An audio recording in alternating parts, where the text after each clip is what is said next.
Higher secondary পৰীক্ষা আৰু matric পৰীক্ষালৈ বাকী আছে মাত্ৰ 4 মাহ। 4 মাহ কেনেকৈ আছে মই তোমালোকক বুজাই দি আছোঁ। ছেপ্টেম্বৰ যিহেতু আৰম্ভ হৈছে, ছেপ্টেম্বৰ, অক্টোবৰ, নৱেম্বৰ, ডিচেম্বৰ, জানুৱাৰী মাহটো আমালোক নধৰিম, কাৰণ জানুৱাৰীৰ আগতে তোমালোকৰ ৰুটিন বাহিৰ হৈ যাব আৰু ৰুটিন হিচাপত তোমালোকে পঢ়িবলৈ চেষ্টা কৰিবা। সেইকাৰণে জানুৱাৰী মাহটো মই নধৰিম আৰু ফেব্ৰুৱাৰী মাহটো ধৰাৰ কোনো দৰকাৰেই নাই, যিহেতু ফেব্ৰুৱাৰী মাহত তোমালোকৰ পৰীক্ষা হ'ব। হয় ফেব্ৰুৱাৰী মাহৰ ফাৰ্ষ্ট উইকত বা লাষ্ট উইকত তোমালোকৰ এক্সামটো পাতা হ'ব। ঠিক আছে, তো আজি আমালোক এই ভিডিঅ'টোত আলোচনা কৰিম যে এই লাষ্ট 4 মাহ যিটো আছে, এই 4 মাহত আমালোক কি কাম নকৰিম। ঠিক আছে, তোমালোক বেছি দেৰি নকৰি ভিডিঅ'টো আৰম্ভ কৰি আছোঁ, তোমালোকে ভিডিঅ'টো শেষলৈকে চাবা। সৰ্বপ্ৰথম এটা কথাই ক'ম, তোমালোকে অভাৰ থিংকিং নকৰিবা। তোমালোকৰ অভাৰ থিংকিঙৰ কাৰণে বহুত সময় লছ হৈ আছে। তোমালোকে চিন্তা কৰাচোন, দিনটোত কিমানবাৰ ভাবা যে মেট্ৰিক পৰীক্ষা বা হায়াৰ ছেকেণ্ডাৰী পৰীক্ষাত মই কি কৰিম, মই উত্তীৰ্ণ হ'ব পাৰিমনে, মই পাছ কৰিব পাৰিমনে, মই ফাৰ্ষ্ট ডিভিজন পাব পাৰিমনে। এইবোৰ অভাৰ থিংকিং কৰি কিবা এটা লাভ আছেনে? এইবোৰ অভাৰ থিংকিং কৰিলে তোমাক কোনোবাই এক্সামত গৈ লিখি দিবনে বা তোমাক এনেই পাছ কৰি দিবনে? মোক কোৱাচোন, দিব নেকি? গতিকে অভাৰ থিংকিং কৰিব নালাগে। মেট্ৰিক পৰীক্ষা বা হায়াৰ ছেকেণ্ডাৰী পৰীক্ষা কি, এনেকৈ ইমান দিনে যিবোৰ পৰীক্ষা দি আছা সেইবোৰে তেনেকুৱাই, কেৱল মাত্ৰ ধৰণটো অলপমান বেলেগ হ'ব। হয়তো তোমালোক 100 মাৰ্কৰ পৰীক্ষা দিয়া নাই, এইবাৰ হয়তো প্ৰথমবাৰৰ কাৰণে দিবা। ঠিক আছে, যিবোৰ মেট্ৰিক পৰীক্ষা দিবা তেওঁলোকে আৰু বৰ্ডৰ আণ্ডাৰত দিবা। যিবোৰ মেট্ৰিক পৰীক্ষা দিছে তেওঁলোকেতো জানে, তেওঁলোকৰ হ'বকে আগত তেওঁলোকে সেৱাৰ আণ্ডাৰত দিছে, এতিয়া আসাম হায়াৰ ছেকেণ্ডাৰী এডুকেশ্যন কাউন্সিলৰ আণ্ডাৰত দিব। ঠিক আছে, গতিকে অভাৰ থিংকিং কৰিব নালাগে। অভাৰ থিংকিং কৰাৰ ফলত বহুত সময় লছ আছে। আৰু এটা কথা ক'ম, তোমালোকৰ এই 1 ছেকেণ্ডৰো বৰ্তমান প্ৰয়োজন হ'ব, কিয়নো অলপ কেইদিনমান পিছত গম পাবা বা পৰীক্ষাৰ পিছত বুজি পাবা যে 1 ছেকেণ্ডৰ মূল্য তোমাৰ কাৰণে কিমান আছিল। ঠিক আছে, গতিকে সময়ৰ অপচয় কৰিব নালাগে। তাৰপিছত কি কৰিবা, এইটো মষ্ট ইম্পৰ্টেণ্ট এটা কথা, যিবোৰ ছাত্ৰ ছাত্ৰীৰ দিনত টোপনিৰ হেবিট আছে বা ঘুমৰ হেবিট আছে, এই অভ্যাসটো চেঞ্জ কৰিব লাগে। কি কাৰণত চেঞ্জ কৰিব কৈ আছোঁ, তোমালোকে সকলোৱে জানা যে অভ্যাসগত কাম যিটো আমালোক কৰি থাকিম সেইটো কিন্তু অভ্যাসগত হৈ থাকিব বা আমাৰ ডেইলি ৰুটিনত পৰি যায়। গতিকে এতিয়া ধৰা কাৰোবাৰ দিনত পৰীক্ষা এটা পৰিল,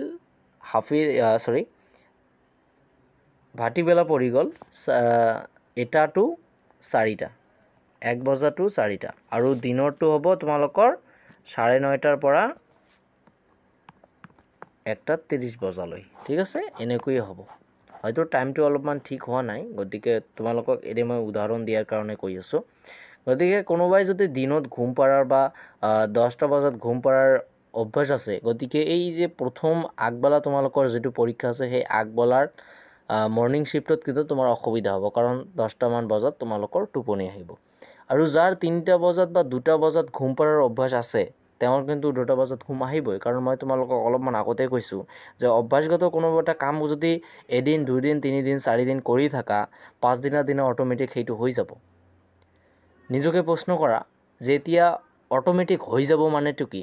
যদি পঢ়া 6টামান বজাত এদিন 2 দিন 3 দিন 4 দিন বহা, 5 দিনৰ দিন নিজে মনে তোমাক ক'ব যে মোৰ এতিয়া পঢ়াত বহিব লাগে, কাৰণ ডেইলি কৰি আছা সেইটো।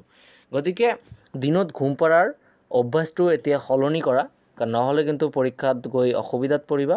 ঠিক আছে, গতিকে অসুবিধাত যাতে নপৰা সেইকাৰণে মই তোমালোকক কৈ আছোঁ। তোমালোকে ৰাতি ঘুমা বা ৰাতি 7টাতে টোপনি যোৱা, 10টাতে টোপনি যোৱা, মোৰ কোনো কথা নাই, কিন্তু দিনত টোপনি যাব নালাগে। ঠিক আছে, 3 নম্বৰ যিটো তোমালোকে ভুলটো কৰি আছে, সেই ভুলটো হ'ব লাগিছে চিলেবাছ কমপ্লিট নকৰি পিছত কৰিম বুলি থৈ দি আছা। সময় ইমান নাই। তোমাৰ ছেপ্টেম্বৰ মাহতে যিমানবোৰ নোট আছে সেইবোৰ কমপ্লিট হ'ব লাগে।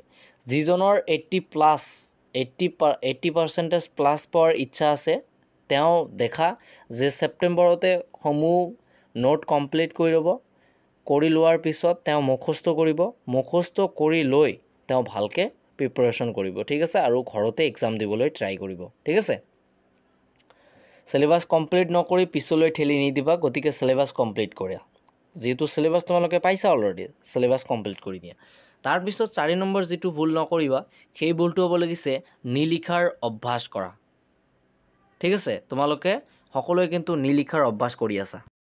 সঁচা কথাই মই কিন্তু কৈছোঁ, তোমালোকৰ বহুতৰে নিলিখাৰ অভ্যাস কৰি আছা। কিয়নো তোমালোকে ভাবা কি যে লিখাতকৈ আমালোক যদি মৰ্ণিং শ্বিফ্টত বা নাইট শ্বিফ্টত আমালোক যদি এটা কুৱেশ্যনে বা কুৱেশ্যন এনচাৰে 3বাৰ 4বাৰ পঢ়োঁ, সেই প্ৰশ্নৰ উত্তৰটো অট'মেটিক মুখস্থ হৈ যাব। মই তোমালোকক 100% দি ক'ম এইটো ৰং ডিচিশ্যন তোমাৰ। ঠিক আছে, ৰাইট ডিচিশ্যনটো হ'ব লাগিছে কি, এটা প্ৰশ্ন যদি এবাৰ পঢ়া যিমান দূৰ মনত থাকিব, যদি তাৰ 0.5%ও লিখা তাতকৈ বেছি মনত থাকিব। গতিকে লিখাৰ প্ৰয়োজন আছে। তোমালোকক কৈছোঁ যে যিটো কাম ডেইলি ৰুটিনত কৰি থাকিবা সেইটো অট'মেটিক তোমাৰ হৈ যাব। গতিকে লিখাৰ অভ্যাস কৰি ৰখা, নহ'লে এক্সামত গৈ লিখাৰ ইচ্ছা নাযাব। কাৰণ 3 ঘণ্টা ৰানিং তোমাৰ লিখিয়ে থাকিব লাগিব। ঠিক আছে, পৰীক্ষাত মুখস্থৰ কোনো প্ৰয়োজন নাই, লিখাৰ দৰকাৰ আছে। গতিকে লিখিব চেষ্টা কৰা। ঠিক আছে, আৰু নিলিখাৰ অভ্যাসটো আঁতৰি দিয়া। তাৰপিছত তোমালোকৰ আন এটা প্ৰব্লেম হ'ব লাগিছে কি, যিটো তোমালোকে কৰি থাকা আৰু কৰাৰ কাৰণে বহুতৰে মন জাগি উঠে, সেইটো হ'ব লাগিছে কি, তোমালোকে আলহীৰ ঘৰত যাব বিচাৰা বা কিবা পাৰ্টি কৰি থাকা, বাৰ্থডে পাৰ্টি হওক, যেনেকুৱা পাৰ্টি আৰু পাৰ্টি কৰিয়ে থাকা। তোমালোকৰ জীৱনৰ বা ষ্টুডেণ্ট লাইফৰ লাষ্ট পাৰ্টি হ'ব লাগে এই যে যিবোৰে হাই ছেকেণ্ডেৰী দিব বিচাৰি আছা বা হাই ছেকেণ্ডেৰী দিবা, তেওঁলোকৰ লাষ্ট পাৰ্টি হ'ব লাগে টিচাৰ্ছ ডে। গতিকে টিচাৰ্ছ ডেত যিখিনি কৰিছা সেইখিনি ইয়াতে সমাপ্ত কৰি দিয়া। পৰীক্ষা নোহোৱালৈকে আৰু তোমালোকৰ কোনো পাৰ্টি কৰাৰ প্ৰয়োজন নাই বা কোনো আলহীৰ ঘৰত যোৱাৰ প্ৰয়োজন নাই। মই এটা কথা বাৰম্বাৰ কৈছোঁ বা প্ৰথমতে তোমালোকক কৈছোঁ যে তোমালোকৰ এই 1 ছেকেণ্ডৰো মূল্য আছে। মূল্যটো বুজিবা পৰীক্ষাৰ পিছত যেতিয়া ৰিজাল্ট বেয়া হ'ব তেতিয়া ভাবিবা, মোৰ সেইদিন যদি মই তাৰ ঘৰত নগ'লোহেঁতেন, হয়তো মোৰ আজি সেই পঢ়াটো মুখস্থ হ'লহেঁতেন আৰু মই পৰীক্ষাত ভাল নম্বৰ লৈ উত্তীৰ্ণ হ'ব পাৰিলোহেঁতেন। গতিকে এই আফচোচটো যাতে কৰিব নালাগে, সেইকাৰণে মই তোমালোকক আগন্তুকভাৱে কৈ দি আছোঁ, এই 5টা ভুল তোমালোকৰ কৰিব নালাগে। আৰু এইটো এক্সট্ৰা মই তোমালোকক কৈ আছোঁ, পৰীক্ষাত যি পেনেৰে লিখিবা সেই পেনেৰে এতিয়াৰ পৰাই লিখাৰ চেষ্টা কৰা। আৰু এইখিনিতে যদি কাৰোবাৰ জানা নাই যে হায়াৰ ছেকেণ্ডেৰী পৰীক্ষাত কি পেনেৰে লিখিব দিয়ে বা কি কলমেৰে লিখিব দিয়ে, কেনেকুৱা কালাৰ লাগে, সেইটো যদি জানিব লগা আছে তেন্তে মোক কমেণ্ট কৰিব, মই তাৰ ওপৰত এটা ভিডিঅ' বনাই দিম। গতিকে কথা এটাই, এইবোৰ ভুল যাতে তোমাৰ দ্বাৰা নহয়, আৰু যিবোৰে ভাল ৰিজাল্ট কৰিবলৈ চেষ্টা কৰি আছা তেওঁলোককতো 100% গেৰাণ্টি দিম যে এইবোৰ যদি ভুল কৰা তেন্তে তোমালোকৰ ৰিজাল্টটো অলপমান বেয়া হৈ যাব। ঠিক আছে, একেবাৰে বেয়া নহ'ব, কিন্তু অলপমান বেয়া হ'ব। যিটো বিচাৰি আছা সেইটো নাপাব পাৰা। গতিকে এই ভুলবোৰ কৰিব নালাগে। ঠিক আছে, তো ছাত্ৰ-ছাত্ৰীসকল সকলোকে মোৰ মৰম ভৰা আশীৰ্বাদ থাকিল। সকলোৱে পৰীক্ষাত যাতে ভাল নম্বৰ লৈ উত্তীৰ্ণ হ'ব পাৰা, এইটোৱে মই কামনা কৰোঁ। ধন্যবাদ। আজিৰ ভিডিঅ'টো ইয়াতে সমাপ্ত কৰিলোঁ।